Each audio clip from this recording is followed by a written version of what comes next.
Again, John Stott in The Spirit, the Church, and the World, his wonderful commentary on Acts, chapter 18, Rome at Last. Thus covering the last two chapters of the book of Acts.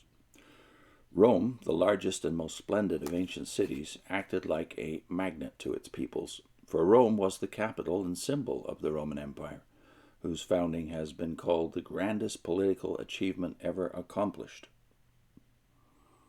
Rome presided magisterially over the whole known world. It treated its conquered subjects and their religions with comparatively humane tolerance.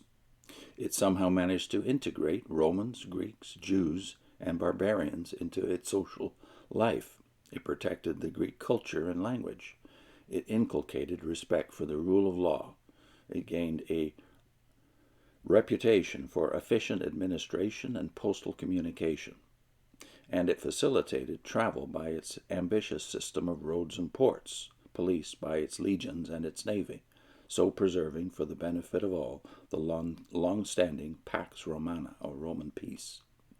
No wonder people came from far and wide to see the great city from which these blessings emanated.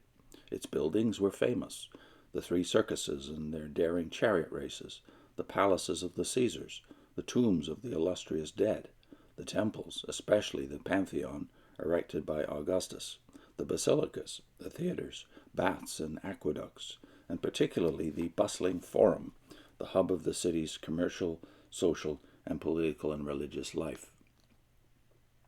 So Paul longed to visit Rome. True, Seneca had called it a cesspool of iniquity, and Juvenal had called it a filthy sewer, and Paul had himself described this moral decadence near the beginning of his letter to the Romans.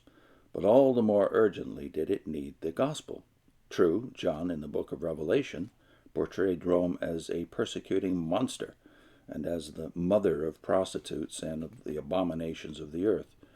But he was writing at least 20 years later, in Domitian's reign. Nero, at the time of Paul's visit, had not yet exposed his ugly cruelty. True, again, Paul was a Hebrew of the Hebrews, who went from Tarsus to Jerusalem to study, but having inherited Roman citizenship from his father, he must have dreamed since childhood of visiting the city for himself.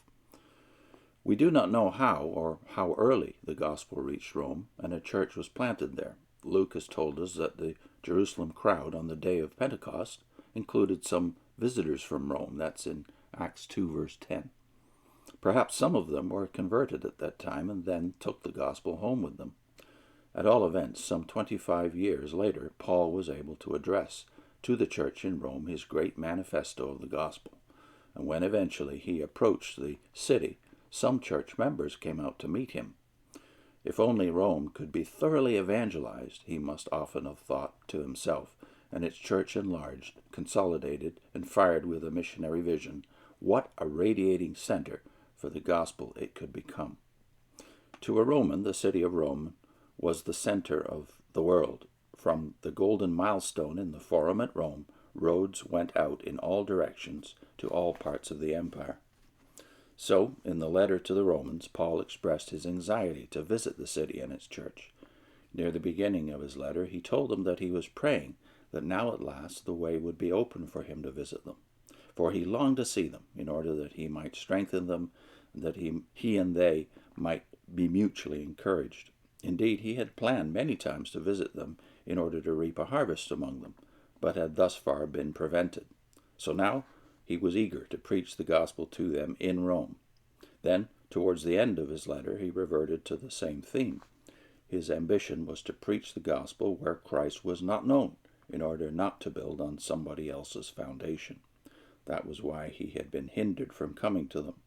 But now that Greece had been evangelized, there was no more room for him in those regions. And since he had been longing for many years to see them, he was hoping and planning to visit them on his way to Spain. First, he had to go to Jerusalem to deliver the collection he had been organizing. But once that task was accomplished, he was confident that he would come to them with Christ's full blessing. So he urged them to join him in his struggle by praying for him both that his service to God's people in Jerusalem might be accepted, and that afterwards, by God's will, he might reach them with joy. What Paul wrote to the Romans was extremely personal.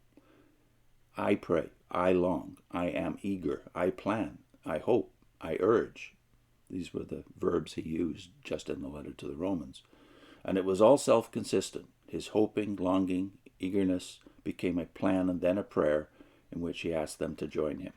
The thought of this visit meant so much to him that he must have shared it with Luke and other friends. Rome dominated his horizon. In fact, Luke appears deliberately to arrange his material in both his Gospel and the Acts in order to highlight what Floyd W. Filson has called the journey motif. 2/5 of the Gospel describe Jesus' journey from Galilee to Jerusalem, and the final 1/3 of Acts describes Paul's journey from Jerusalem to Rome.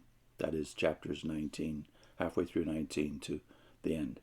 In this way, Luke indicates that Jerusalem and its temple are not indispensable to the church. It would capture the essential geographical outlook of Luke to entitle the Gospel of Luke From Galilee to Jerusalem, and the book of Acts From Jerusalem to Rome. For Jerusalem was the goal of Jesus' ministry, while Rome was the goal of Paul's.